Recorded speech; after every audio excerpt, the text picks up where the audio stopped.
Never-ending drama sa Senado dahil sa impeachment trial ni VP Sara. Alamin natin ang mga maiinit na eksena sa agenda report ni Dexter Ganibe live mula sa Senado. Dexter, ano naman ang mga nangyari dyan? Corina, sa halip na siguro kung nangyari ito, sa halip na dismiss o hindi dismiss yung isisigaw ng presiding officer ni si Senate President Chis Escudero, malamang ang binanggit niya, "Are you ready to rumble?" Dahil muntikan ng magkasuntukan sa loob ng plenaryo kanina habang naka-recess o habang nakasuspend ang sesyon kanina dahil naging mainit nga itong talakayan matapos mag-motion itong si Senator Bato de la Rosa na i-dismiss na yung kaso. Kasunod niyan ay nag-motion itong or nag-object itong si Senador Villanueva. At pagkatapos niyan, Corina, dahil naging mainit yung diskusyon, nag-suspend muna ng sesyon sa loob ng Senado.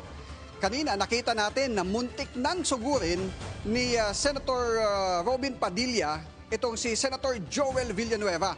Nung una pa lang ay makikita mo nang nanggagalaiti sa galit itong si Villanueva, itong si Padilla rather, matapos ngang mag-motion na mag-object itong si Villanueva doon sa motion ni Bato de la Rosa kanina.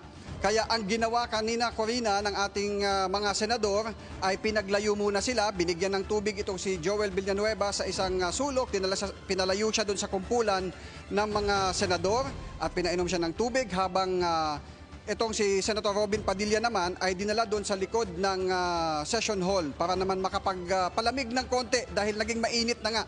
Alam natin si Senator Robin Padilla ay suporta dito sa motion ni Senator Bato de la Rosa na i-dismiss yung kaso dahil kahapon meron na siyang inihain na resolusyon na naglalayong i-terminate itong impeachment laban kay Vice President Sara Duterte. At habang naka-suspend, Corina, bago tayo mag-live ngayon, habang papunta ako dito sa my live point, ay nakita naman natin. In fairness naman kay Senator Robin Padilla, lumabas siya doon sa holding room, nilapitan si Senator Joel Villanueva at silang dalawa ay nag-akapan. Ibig sabihin, naibsan na yung tension, yung init na nabuo kanina habang ang ibang mga senador ay nagsasagutan at nagdedebate kung tama ba yung naging venue ng pag-dismiss o paghain ng motion para i-dismiss itong impeachment court laban kay VP Sara. Corina? So, Dexter, sa pagitan ng dalawang senador, at saka dito sa kanilang pagbabalikan ng mga salita, merong proseso yan at merong sistema, ano? Pwera na lamang kung nagkapersonalan. Nagkapersonalan ba ng mga lumabas sa bibig ng magkabila kaya sila nagkainitan?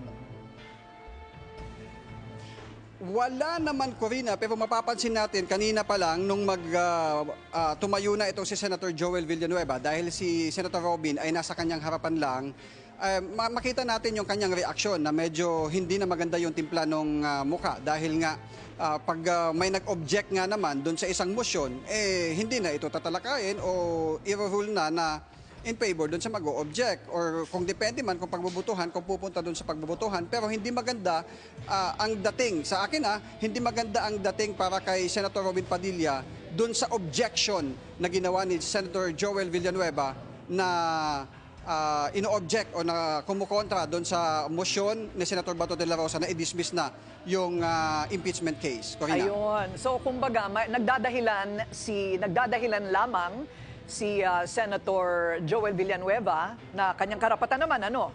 At saka nag-init at sumalungat siguro yung pag-iisip o opinyon ni Senador Robin Padilla. Oo, dahil alam naman natin, Corina, si Senator Robin kahapon ay naghain nga ng kanyang resolusyon na ipadismiss na rin ito.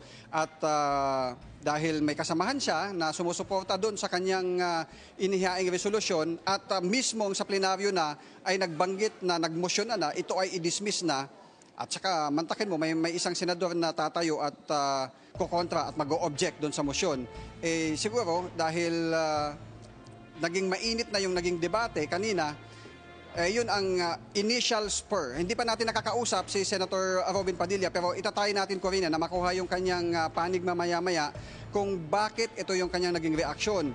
Pero actually, Corina, kung maikwento ko lamang, kagabi, nung kasagsagan ng pagdedebate, kaugnay dun sa impeachment, mapapansin mo si Senator Robin dun sa isang gilid ay naglilislis na nung kanyang manggas ng kanyang barong at nababanggit na naririnig ko na binabanggit niya suntukan na lamang.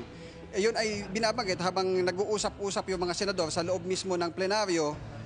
Hindi ko alam kung ito ay pabiro pero yung kanyang mukha ay seryoso kagabi habang binabanggit niya yon at so far wala pang nilalabas na pahayag kaugnay dyan si Senator Robin Padilla.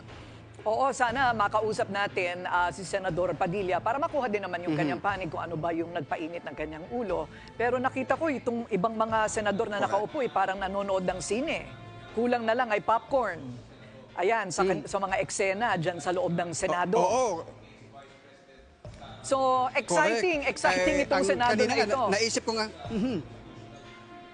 exciting dahil magbabalik ngayon, Corina, ang usapan kanina, nakasuspend muna pansamantala itong sesyon at nagkasundo na ang lahat para ma-actionan yung motion ni Bato kanina ay kailangang i-convene yung impeachment court o bago ma-convene yun, so kailangan silang manumpa at ang abiso sa kanila ni Senate President, kailangan nilang magsuot ng kanilang robe at mamaya makikita natin na nakasuot na ng robe itong ating mga senator para manumpa bilang mga senator judges. Kanina nga naisip ko nga, Corina, baka mukhang uunahan pa ni Senator Robin Padilla at ni Villanueva itong laban ni dating Senador Manny Pacquiao na buti na lamang at maagap yung ating mga kababayan na nandito yung ating mga senador na nandito sa loob mismo ng plenaryo na umawat. Actually, ito si Senator Peter Cayetano. Siya yung nagsisilbing pasipaya. Kanina nagpapatawa na at medyo naging nag-lighten up yung medyo naging maganda na yung mood ng mga senador kanina at napapatawa na bago pa man sabihin na Senator Chis Escudero na mag-ready na sila para sa kanilang panunumpa. Corina? Ayun. At ang importante, nagkasundo na, nagkayakapan na at nagbati na. Okay, so babalikan ka namin kung sakaling mahila mo si Senador Robin Padilla. Maraming salamat, Dexter Ganibe. Live, nag-uulat mula sa Senado.